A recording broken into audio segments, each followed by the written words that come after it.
নমস্কাৰ, মোৰ নাম শ্ৰী আস্থাজিতা নাথ। নমস্কাৰ, মোৰ নাম শ্ৰী কৃষ্ণ বৰদলৈ। আমি আবৃত্তি কৰিবলৈ লোৱা কবিতাৰ শিৰোনাম বৰদৈচিলা। কবি হেমচন্দ্ৰ গোস্বামী। বৰদৈচিলা। চতৰ বিহুত বৰদৈচিলা মাকৰ ঘৰলৈ যায়, গছ-গছনি ঘৰ দুৱাৰ নিয়ে উৰুৱাই।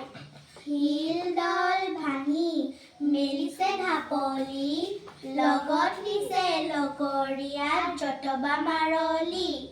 আউল বাউল চুলি মেলি মাৰিছা শিয়লৰ, লাহে ধীৰে গলেও দেখোন পাবা মাৰাৰ ঘৰ।